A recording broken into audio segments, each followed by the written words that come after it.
Attention all personnel. Incoming podcast. This is MASH Matters. Attention all personnel. We're patched into Armed Forces Radio for a special broadcast. It sounds big, folks.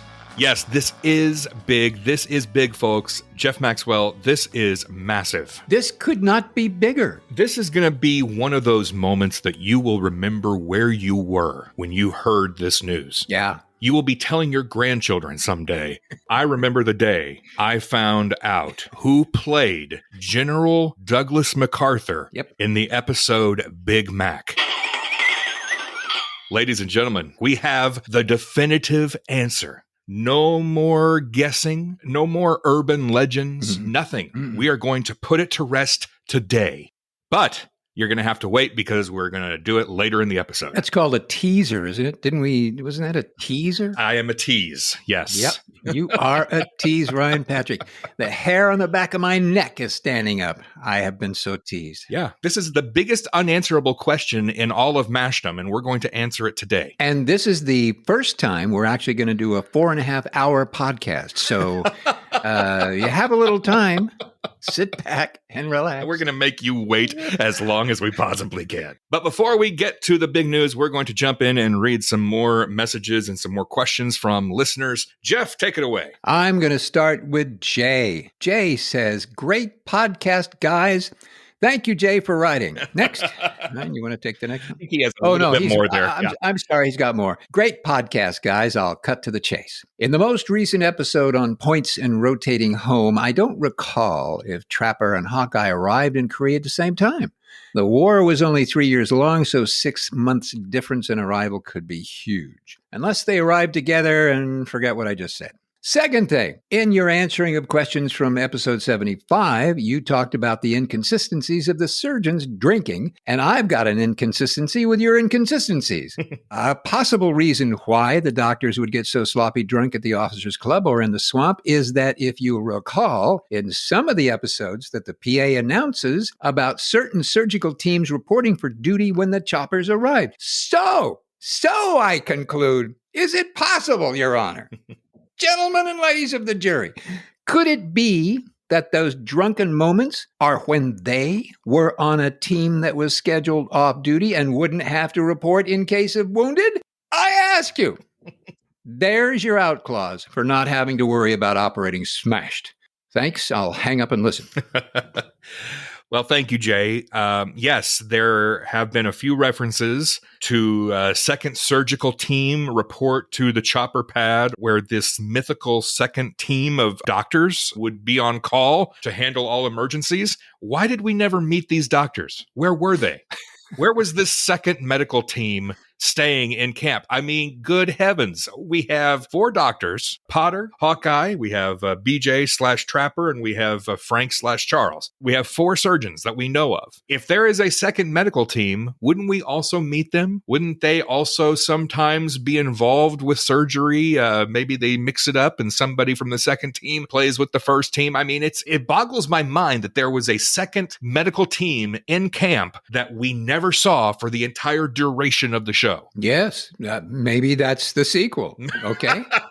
The second team. It's called the second team. Yeah. Or maybe the second team was Igor and Rizzo and Klinger. God help us. I mean, God help us if that was the case, but maybe. Yeah. All right. From Todd. Todd says, Jeff and Ryan, first off, Ryan, I totally agree with you on the Fallen Idol episode. I never understood why Radar was upset with Hawkeye for merely running out of an operation to vomit.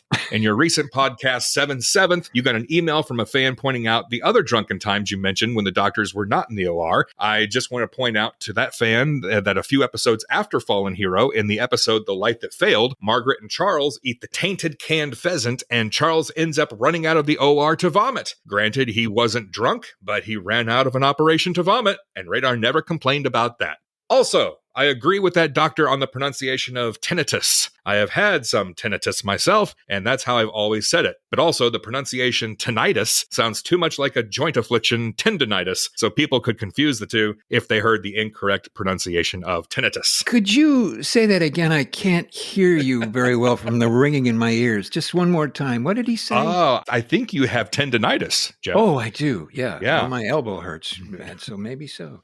And I think Todd likes to write the word vomit. I just noticed how many vomits are in there. Almost as many times as tinnitus is.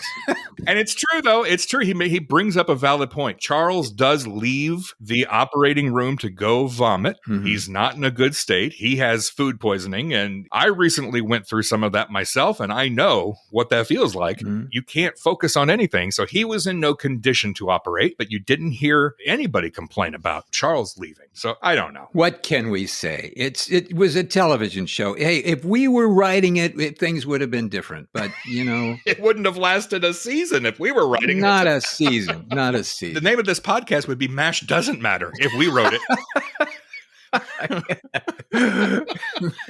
Mash, who gives a damn? All right, how are you?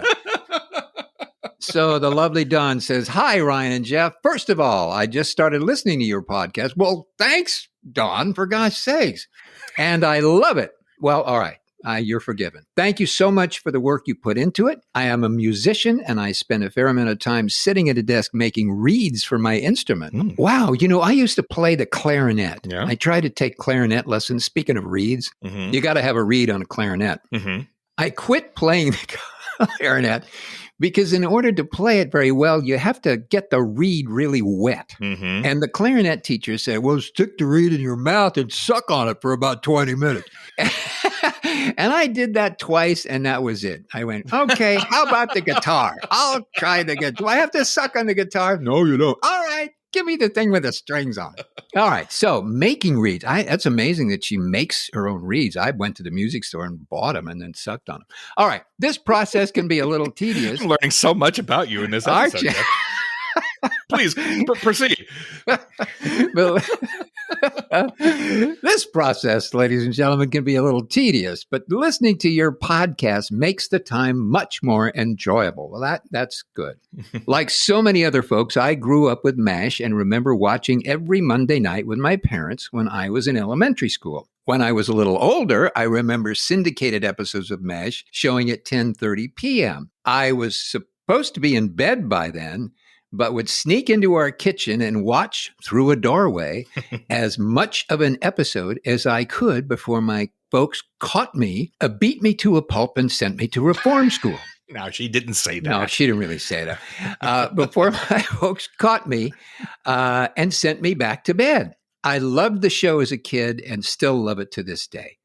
Jeff, I have to tell you that for years I thought your character's name was Igor Stravinsky, like the composer, and not Stravinsky. Curious as to the reason the writers named your character that.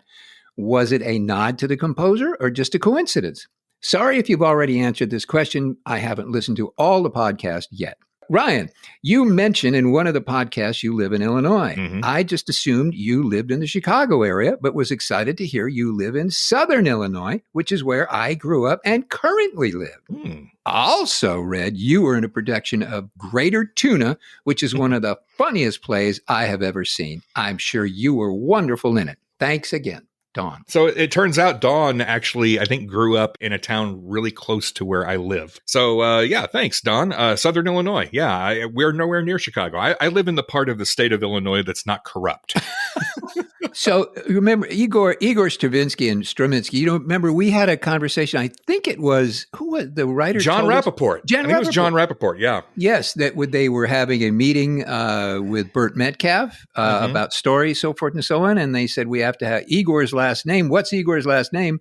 And Burt Metcalf, the executive producer at that time, said Stravinsky. Yeah. There you go. You have to think that he was influenced by Igor Stravinsky. You take this magnificent musician, this person who is synonymous with classical music. Careful here. Careful where you're going. You change one letter. Yes. And it becomes comedy gold.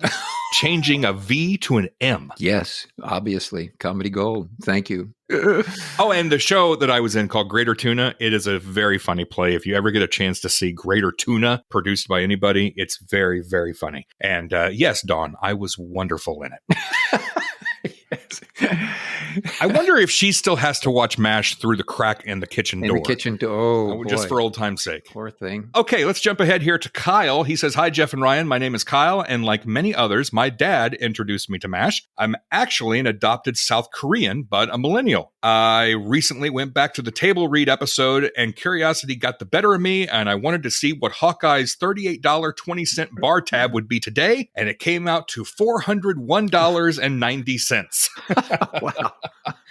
Yeah, that is a big old bar tab. Wow. It is fun to go back and hear some of the money references in MASH. And then you go on to, there's these online calculators where you can calculate what something was in 1952, what that would be the equivalent of today. Mm-hmm. Obviously, that's what Kyle did here with Hawkeye's bar tab. But it is interesting to see because, you know, nowadays when you hear a $38 bar tab, you're going crazy over a $38 bar tab. Why? That's not a lot of money. Yeah. But then when you realize, oh no, that translates to $400 today, then you're like, oh, okay, I can see why he's having a little bit of a meltdown over that. I'm going to use that thing on my 16-cent residual check and just see what it would be today. You know, maybe it's got... It would be up to 47 cents maybe today. 47 cents. I could go out and get something. Gum. I could get gum. Maybe not. I don't even know how much gum is. I think the cost of gum has skyrocketed. Do they still make gum? I don't know. Yeah. Oh, gum yeah. is They around. do. Okay. You're not a gum fan, are you? I'm you not. You haven't chewed in a while? No sucking on reeds and no chewing on gum. All right. All right. Oh, okay. And the lovely Stacy says, or the handsome Stacy, it doesn't matter. Stacy says, "Hi, Jeff and Ryan. I've been listening to your show for a while now, catching up. I listen at work. Your podcast makes my boring job bearable. Huh. I love the behind-the-scenes insight. My guy and I watch the show on TV every evening before we get ready for work. Last week, I picked up the MASH box set and finally had the chance to see the movie because I had been curious about it. Wow, I can see the similarities, but the differences are kind of jarring. I much prefer the TV cast, especially Alan Alda's Hawkeye. And no Igor? No, thanks. Love the podcast. Keep up the great work." Well, that's nice. Thank you, Stacy. Of course. Yeah. In the recent weeks, it's dawned on me that a percentage of the population of MASH fans, the TV show, have not seen the movie. And one of the reasons that this came to light recently is, a few weeks ago, we lost Sally Kellerman. She passed away. She was the original Hot Lips in the film, Robert Altman's film, MASH. And it was kind of interesting to see the news on social media. And there were a lot more people than I expected who thought that it was Loretta Swit who had passed away and not Sally Kellerman, because all they saw was so-and-so who played Hot Lips Houlihan on MASH. Mm-hmm. And so a lot of people freaked out because of that, and they didn't realize that it was the film version, not the TV version. It made me start wondering how many people who are big fans of the show have never seen the movie. Mm-hmm. Like Stacy, she had seen the show, but she had never seen the film. It is interesting if you are a big fan of the show and you're so used to the characters and the rhythms of the show, to watch the movie is a little bit jarring. It is, because it's a completely different feel. Mm. The actors are all, of course, completely different. A lot of the characterizations are completely different. You have a different Colonel Blake. You have a different Frank Burns. You have a different Hawkeye, a different Trapper. You have a couple of extra characters like Duke. It's a little strange to see. Now, if you flip it around, there were probably people who are huge fans of the movie who, when the show came along, couldn't really get into the show because they were so used to the characters from the film. Yeah. And maybe we'll put a poll out on our social media if you've ever seen the MASH movie. Mm-hmm. Yeah. Be interesting. I saw the film. Well, actually, I helped cast some of the film. Yeah, you were part of the film. Yeah. I was part of the film. And then years and years later, I was at an airport. I'd just come back from somewhere and I'm standing out waiting for a car to go, taxi or something to come by and pick me up. Who walked up behind me with Robert Altman, the director of the movie MASH. Mm-hmm. He's directed a lot of other things too, and I was a fan of his. And I turned to him and I said, "Mr. Altman, yeah." I said, you're a favorite of mine. I have really a great deal of respect for your work and so forth. Oh, thank you very much. And I said, I was part of the MASH TV show. Uh-oh. And it was like, it's like something hit him in the head. Quick second. And it was a big, long, silent pause. And he looked at me and said, yeah, I never liked that thing. No, he was not a fan. He was not a fan of the show. No. Okay, Mr. Altman. Nice meeting you. Bye-bye. I never liked that thing. It's so funny. Anyway. Well, yeah. It is possible to enjoy both the original movie and the series individually and know that they are really completely different entities. Yeah. If you've never seen the movie, I encourage you to go see it because you're going to see these characters in a different light. Mm-hmm. The movie, of course, is much grittier. It's R-rated. The movie, I believe, is more representative of what actually happened in camp as opposed to what they couldn't show you on primetime CBS in the 70s and 80s. Mm-hmm. So, yeah, if you've never seen it, we'll put a poll out there and see. I'm curious to see how many people have not seen it. When I saw it, I really did enjoy it. Yeah. And when I saw then the television show happened, and I really enjoyed that too. I thought they both did a great perspective on the same place. They both did it they did it differently. Mm-hmm. There were similarities, but they did it differently. And one of the biggest thing it was the blood in the movie. There's more blood. Yes. Everywhere there's blood during the operations, and in the TV show they couldn't do that. Much more grisly. Much more grisly. Yeah. Yeah, it's a good idea. Well, anxious to hear what people say. Hey, did I mention that we found out who played Big Mac? We're not going to tell you yet. You still have to wait a little bit longer. What do we got? 3.5 more hours to go? And the research that went into finding the answer to the question, who played Big Mac, was funded in part by our Patreon VIPs. And we want to salute our Patreon VIPs who support this podcast, including Mike Tiano. And Private Brian Powell. Private George's Mom 2021. Yeah. When you sign up, you can put whatever name you want to Whatever in there. George's mom, you know who you are, and George, you know who she is too. And Corporal Santa Claus is here. No, they don't. He's not really. Corporal Bob Borgen. Captain Aaron Luce. And Major Karanjeet Singh Bodeo. Major Derek Wade. And Major Mark Preeder. And we want to send a very special salute to Corporal Kasayanaya Drymalik, who listens and supports us in Ukraine. We have actually been in touch with her in recent weeks. And while she lives in a part of the country that has so far, hopefully, as of this recording, had not been directly impacted by the events that are happening in Ukraine, obviously it is very heavy on her mind. And she really, truly does appreciate all the well wishes and the thoughts. We put a message of hers out on our Facebook and our Twitter and Instagram and had a lot of encouraging messages of support in response to that. So we just want to send a very special salute out to you and know that we are still thinking of you and your people. When we first realized and learned that we had a listener in Ukraine,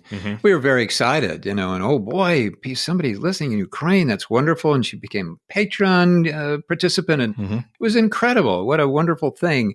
And what was it? Months later, maybe? Yeah. Suddenly, her country is in a ridiculous war and tried to be overtaken. It's just stunning. It's a stunning moment in history. Yeah. So anyway, we wish her and everybody else there good luck. Yes. Yeah, absolutely. All right, moving on. Christina says, hi, Jeff and Ryan. I served in the Army for 3 years as a food service specialist. I understand some of the mess, pun intended, that Igor went through. I will say that the recipes in the military have improved over the years, so we didn't get as many outbursts of, we want something else, like Igor did. Anyway, I discovered the podcast about a month and a half ago and have caught up with all the episodes while driving to and from work. I heard on more than one episode where people were asking if Igor cooked the food. From my experience, yes. Even though there were times Igor would say he didn't cook this stuff, he might have meant that day. In a field situation like MASH, some of the cooks would handle the dirty work like the fuel used to cook with and the trash removal after meals. Others would be hard at work preparing the meal and cleaning the kitchen area. That night, the cooks would shower, considering we fed everyone and no one complained, and we'd change out of our uniforms for the next day so we could switch jobs. It was a matter of sanitation, no one getting hurt or sick. I hope that clears up some of the curiosity about that subject. Keep making the podcast. I've really enjoyed listening to the fun and behind-the-scenes info. Thanks for the entertainment, fellas. Well, thank you, Christina. First of all, thank you for your service. And thank you for that insight. I never really thought about the fact that, maybe there was a team of cooks who would switch off and do certain tasks. So maybe if you're a cook, one day you're not cooking the next day. Maybe that's what Igor did, so Igor and Klinger and Roy Goldman and other people like that who were dishing the food. Maybe when Klinger was serving the food, Igor was cooking it. Right, exactly. No, absolutely. She's absolutely correct. The only thing that's kind of odd is the sentence, the cooks would shower. I don't remember doing any of that. So that's true. I don't remember ever seeing you in any of the shower scenes. Never any shower scenes with me anyway, or any cook. So no chewing gum, the reeds, and no reeds, showering. No sucking the reeds. Man, yeah. Okay. All right. Oh, boy. And so Sean says, Dear Ryan and Jeff, while catching up on older episodes of the podcast, on episode 28, I heard you guys discuss people named after MASH, so I figured I should share my story, no matter how late. When my wife was pregnant with our son, we went to the hospital with complications. Disappointed by the apparent indifference by the medical staff, we mentioned to each other that we are always looking for the passion and dedication of the 407 7th. That's when we immediately looked at each other and decided on a name for our son, Hawkeye. Full name, Hawkeye Beach, now aged 10. Named not just for Hawkeye Pierce, but in honor of the full staff of MASH characters who represented qualities we wanted in our son. Passionate, dedicated, hilarious, loyal, anti-war, anti-racism, and overall humanists. They were not saints, but strove to better themselves when confronted with their limitations. Hawk loves his name. And whenever somebody assumes it is about the Marvel superhero, he will quickly and proudly correct them. And yes, his little dog that follows him around is named Radar. We've reached out to and heard back from many of the cast and crew of MASH to thank them for their part in making this amazing show that inspired his name. Alan Alda sent a signed photo dedicated from one Hawkeye to another. And David Isaacs wrote him, Young Hawkeye, your parents chose your name wisely. Be everything Hawkeye Pierce was, caring, outspoken, and able to see the absurdities in life. Thank you so much for the work you put into the podcast and interviews, helping to document the stories of a show that means so much to our family. Wow, what a story. Yeah. Now, okay, so the dog is Radar. Maybe you could get a cat and name it Igor? I mean, something. The hamster could be named Igor. The hamster could be Igor. I'm fine with a hamster. Get an iguana. Who cares? Iguanas are nice. Igor the iguana. Igor iguana. I like that. No, I like that. Sean, get on that. It's so interesting that they named him Hawkeye, not only after Hawkeye, but the entire staff. Not the entire staff, because you don't hear too many 10-year-olds named Frank Burns. No. Yeah, and I love the fact that, they're MASH characters who represented qualities we wanted in our son: passionate, dedicated, hilarious, loyal, anti-war, anti-racism, and overall humanist. Yeah. What a great bunch of things to strive for. So, exactly. Yay, your family. All right, let's go to the phones. Here is a voicemail from Olivia. Hi, Jeff and Ryan. My name is Olivia, and I'm from New Hampshire. I spent the last few weeks listening to all your podcast episodes, and I wanted to call in and say thanks for what you're doing. I'm a younger fan. I just turned 26 last week, actually, and I've been a fan of MASH since the beginning of the pandemic. I spent a lot of lockdown really depressed. I lost my job. I wasn't able to go to grad school abroad because of travel restrictions. My rescue cat died. It was just really hard. But MASH got me through it. I felt especially close to BJ because, like him, I felt like I'd just gotten my life where I wanted it, and then something outside my control took it away. I actually learned how to get through that time from BJ, and then I wrote Mike Farrell a letter, and he wrote back, which was crazy. Now things are easing up in a lot of ways, and I'm kind of rebuilding my life, even though things look different than I'd imagined.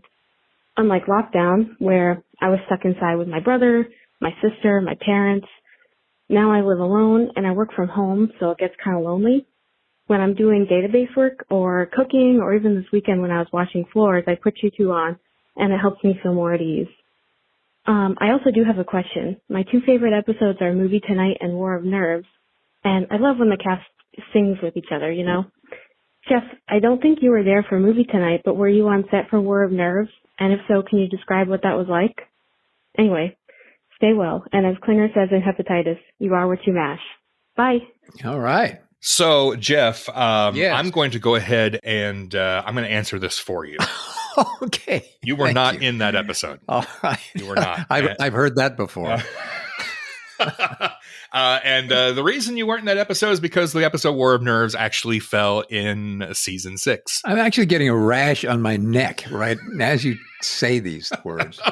Season 6 in my neck goes starting to itch. But Olivia, your story has been echoed by a lot of people during the pandemic. MASH helped a lot of people, whether it was people who were returning to something that was very familiar and comfortable to them, Mm-hmm. or they were discovering it for the very first time. MASH played a big part in getting a lot of people through the pandemic because MASH was about a group of people who were stuck in a bad place during a bad time. They couldn't get out. They couldn't do anything. There was a lot of death and sickness all around them, and they had to find a way to cope and a way to get through it without going mad. And that's kind of how we've all felt over the last 2 years. And so I think MASH is a perfect show to watch and reconnect with, or to connect with for the very first time during something like what we've been through for the last 2 years. Well said. Absolutely. So thank you, Olivia. I hope everything goes well for you. I hope things are starting to look up.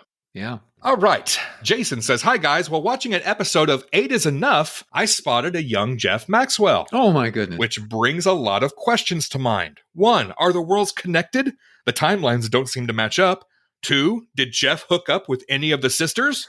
3, who's Jeff's favorite sister? I like Joni. 4, was Jeff affected by the 8 is Enough curse? And 5, can we look forward to an 8 is Enough Matters podcast?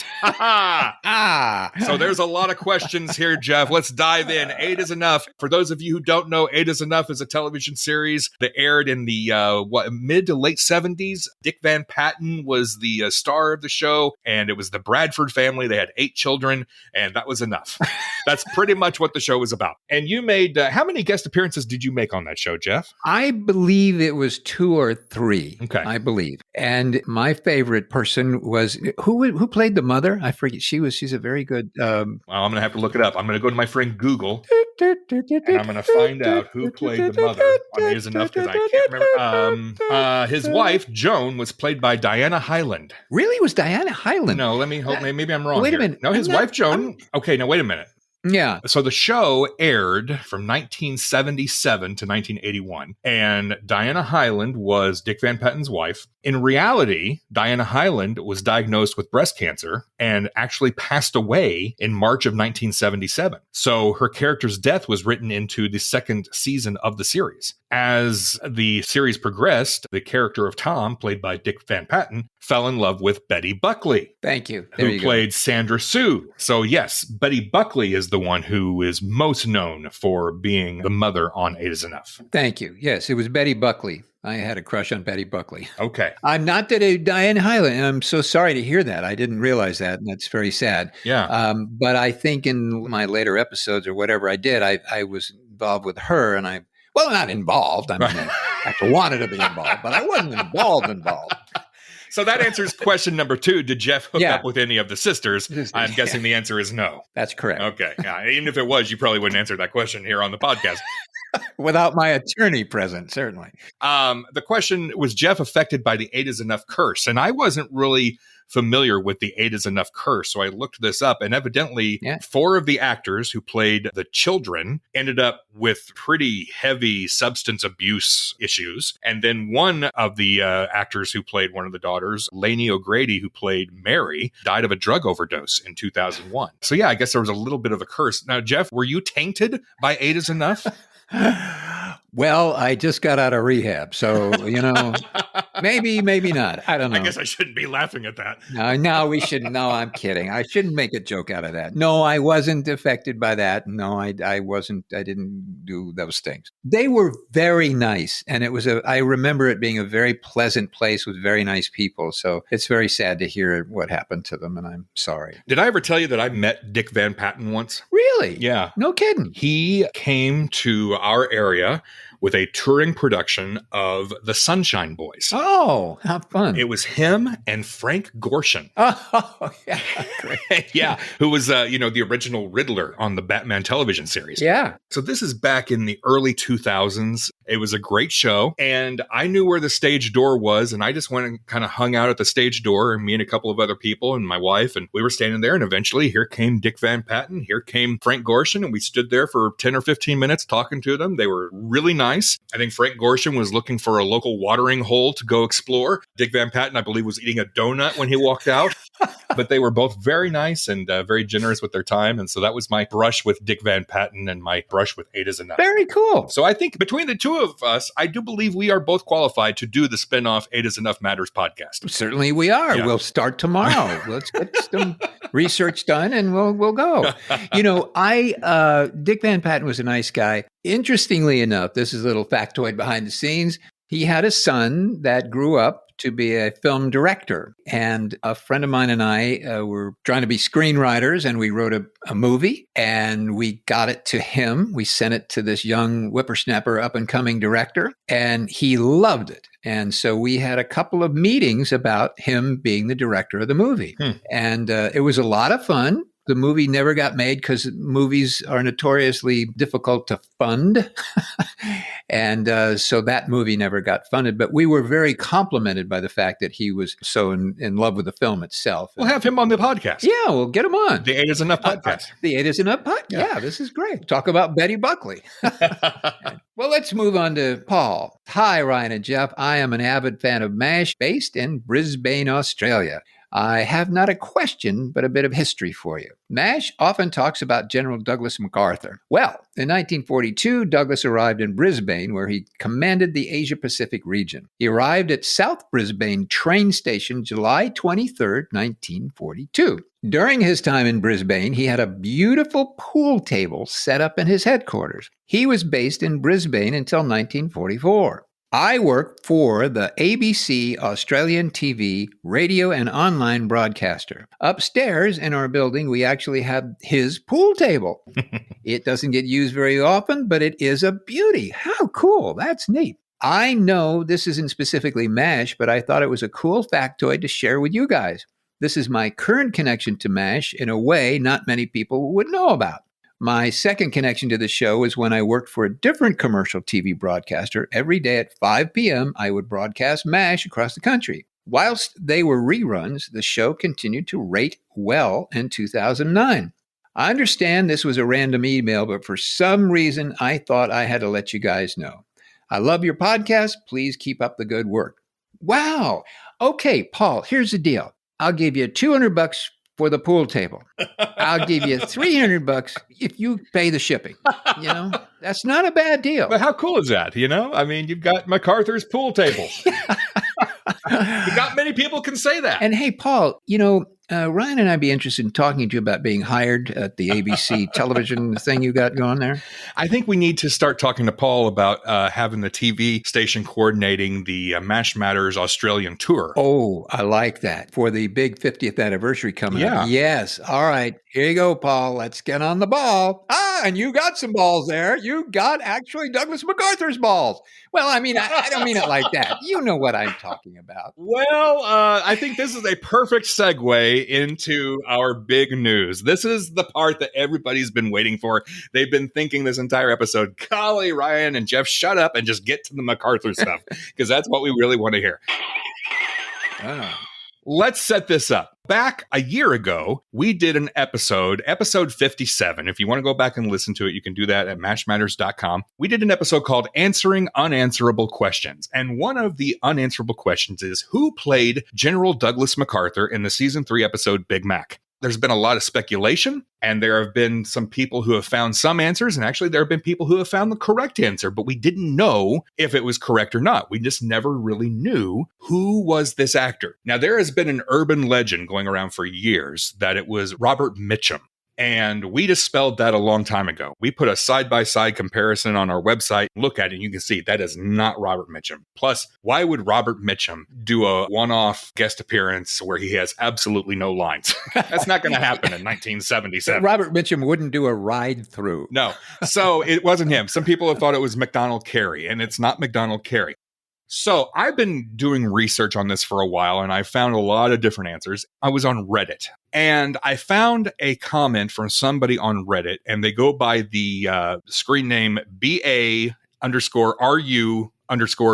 So Baracco. And Baracco says the actor's name is Bob Courtley. The source that he cites is a 1987 book that he had called Classic Sitcoms by Vince Waldron that included this actor named Bob Courtley in this list of guest stars for that episode. Now, Bob Courtley is a name that I had heard before in association with Big Mac, but again, nobody could confirm it. Nobody could say that is, without a doubt, Bob Courtley. So I started doing a little more digging on Bob Courtley, and I found out that he actually passed away back in 2004. But you know, the internet is both a wonderful resource and slightly scary because I found the names of his children. And this is sounding really creepy as I'm saying it out loud.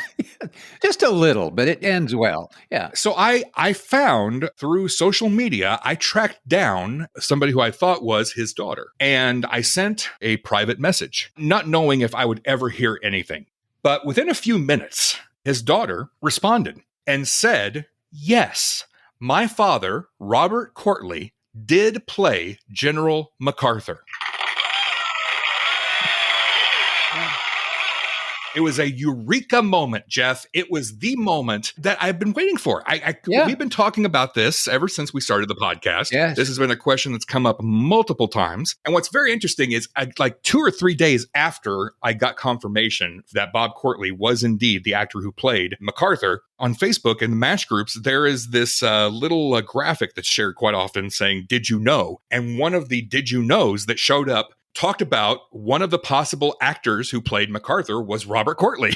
And I thought, wow, what a coincidence. But even the people who were doing that graphic, they didn't know because, you know, we looked at a photo and it could be him. So I am here to tell you, ladies and gentlemen, MASH fans, long-suffering MASH fans, we can finally put it to rest. The actor who played Douglas MacArthur on Big Mac was indeed the actor Robert Courtley. Now, I started doing a little more research on Robert Courtley just to share some information with you. He was an actor. He appeared in motion pictures. He was on television. He even once appeared on Broadway. His parents were actors. In fact, his parents met on stage. His father, William Courtley, was a star in vaudeville and on Broadway and silent films. All of his brothers were also actors, except for his brother Stephen. Stephen was killed at a very young age in World War II. His daughter also told me that he toured with a children's theater group when he was young called Clare Tree Major, and she believes that's where her parents met. So Robert Courtley, he was a member of the Lambs Club in New York City, which is a social club for actors and songwriters. He was a co-creator of the Actors Equity Association. He started in the 50s on a TV series called Atom Squad, ATOM, Atom Squad, playing a character named Steve Elliott. This was a series that was broadcast live 5 times a week on NBC from July 1953 to January of 1954. Each episode was just 15 minutes long. They produced 142 episodes in 6 months. I mean, that is unbelievable. And sadly, none of these episodes survive today. None of them. He also appeared in the 1965 telecast on CBS of Rodgers and Hammerstein's Cinderella as the evil stepmother's groom. That was the one that had an 18-year-old Leslie Ann Warren playing Cinderella. And here's something interesting. The 1965 version of Cinderella was directed by Charles S. Dubin. Wow. Who went on to do a lot of episodes of MASH. However, Big Mac was produced in season 3, and Charlie Dubin didn't come on board MASH until season 5. I thought maybe that was the connection, but I don't know that that plays out exactly how we wanted it to. Other TV appearances, he was on Police Story, The Red Skelton Hour, Special Agent 7, M Squad, Men into Space. He also appeared in the Sylvester Stallone film Fist, and his last film appearance in 1979 was John Huston's Winter Kills, and then Robert Courtley passed away in 2004. But he is probably now best known as playing officially Douglas MacArthur in Big Mac on MASH. Wow. Yay. Ryan Patrick, you have outdone yourself. I need a nap. You can take the rest of the week off. I'm telling you, what an amazing journey you went on to get these facts and figures and really confirm that this guy was the guy. What an amazing thing. Yeah. I think you should open up your own private detective agency from here on in. Amazing. But it really is. Thank you for doing that. That's an amazing thing that you did. You really, I mean, this has been a long time that we've kind of talked about this, and you've confirmed it. Again, I did not discover the name Bob Courtley. Other people had found that name before. Mm-hmm. So I'm thankful to the people who had found that and posted on Reddit and other sources online, because that helped me continue down the rabbit trail and trying to figure out how can we confirm this. Mm-hmm. I am so thankful to Pam Courtley for responding to my message and confirming for us that indeed it was her father. Yeah.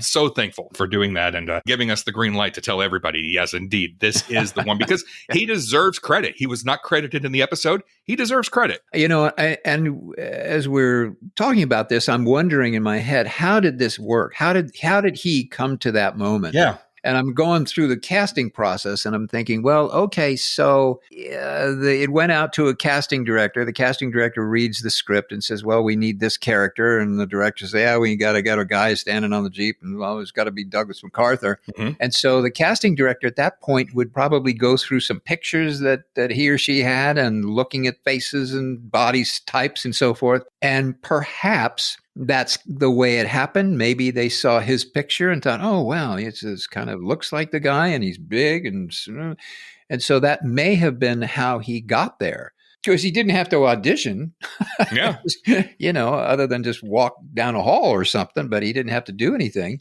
So I wonder if they maybe just hired him basically from a picture, or some casting director knew him and said, hey, let's get Bob in here and do that. Interesting, though, how he got there. I wonder who it was that knew him and got him into that part. Well, now we have to figure out that mystery. Okay. The mystery continues. The mystery continues. Ah, yeah. Well, that's really cool. Well, that's going to do it for this groundbreaking, monumental episode of MASH Matters. I don't know how we can top this, Jeff. I don't either. I think it's going to be a while. I mean, we've answered the most unanswerable question. Where can we go from here? Yeah. It's all downhill from here, Jeff. Anyway, you can reach out to us on the internet at mashmatters.com. You can find us on all the social medias. You can email us, mashmatterspodcast@gmail.com. And you can always leave a voicemail under 3 minutes in length by calling us at 513-436-4077. Sounds good. Or you can just come over to the house. And bring a casserole. But don't bring any reeds or chewing gum. No. We're not going to go there. Not going to go there. Not going to suck on any reeds this month. No, sir. Thank you very much. Until next time, here's looking up your old address.